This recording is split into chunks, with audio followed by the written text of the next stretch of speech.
On behalf of my Secretary General, Mr. Dirk Bakken, and the German War Graves Commission, I'd like to welcome you all from the US, from Israel and France and Germany.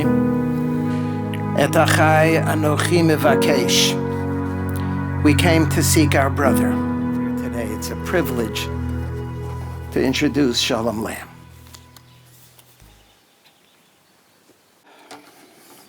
Wow, it's very humbling to be here. When Nathan Baskind breathed his last in the Dante's hell-like Luftwaffe hospital near the port of Cherbourg, he was 28 years old. He will always be 28 years old. It will always be 1944. He cannot move past it. It is for us, the living, to do so. For Nathan, time suddenly and violently stopped.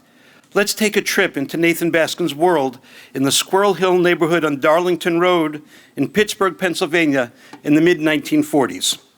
The cost of an average house was $3,800. A gallon of gasoline was 18 cents. A movie ticket was 25 cents. The price of a new Chevy would have been around $700. Suits cost $24.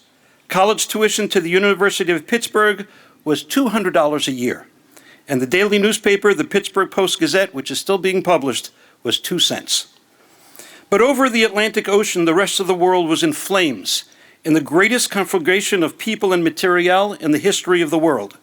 A madman had seduced a country and was driving his people and millions of collaborators in Europe to perpetrate crimes against humanity on an industrial scale. It was into this cauldron that 5 5" Nathan Baskind chose to become Lieutenant Baskind and join the fight. But because it all ended for him that Friday evening, he never saw the defeat of the Axis powers in World War II. He never heard of the word Holocaust. He never imagined an independent state of Israel being established after 2,000 years of exile. Nathan never heard of a Tesla electric car, and he never heard of the internet. I'll tell you what else he never could have imagined. German friends of the Jewish community, who are strong, moral, courageous people. He could not have imagined that world, but we're living it. Without German ambassador to Israel, Stefan Seibert, Nathan would still be underground right here, intermingled with soldiers who would have killed him if they could. Without Secretary General of the Volksbund, Dirk Bakken, Nathan would have remained missing in action. Without Arne Schrader and his gentle, firm leadership, finding Nathan would have been just a glimmer of unrealizable and wistful hope. I have worked with men and women who have forcefully rejected the World War II era past and cling with passion to a just world. I have worked with Dirk Bakken, who has amazed me with his passionate love of liberty. Nathan Baskind could have never imagined that his rescuers of this grave of 79 years would be so many people from so many countries and so many walks of life. But without the activist, enthusiastic assistance of these German men and women, all would have been lost. But 80 years later, this is our reality.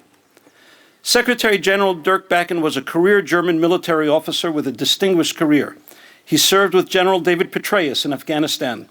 He served as the German defense attaché in Washington, D.C. He's the chief executive of an organization that to this day recovers almost 10,000 soldiers per year from battlefields all over the world.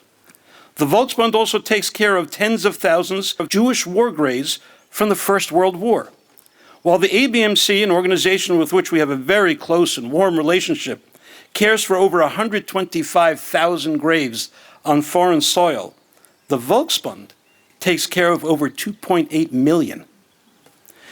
And with all that distinguished career and all of the monumental responsibility of this large organization, General Bakken moved mountains for a Jewish American kid from Pittsburgh, Nathan Baskind, reversing an original decision.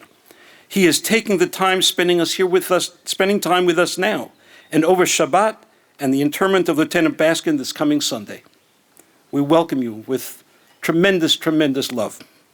When General Bakken wrote to Rabbi Schachter the very first time in an elegantly written letter, he opened with the words, "Dear Rabbi Schachter, L'Kvod Harav," honored rabbi. He took the time to find out how to address a senior rabbi in Hebrew properly. This was an extraordinary gesture. Friends, Secretary General Dirk Bakken is one of the Chasidei Umos HaOlam, one of the righteous of this world, and he leads an organization of like-minded people. I call upon my mentor, my friend, my colleague, and I dare say, my dear friend, Secretary General Dirk Bakken.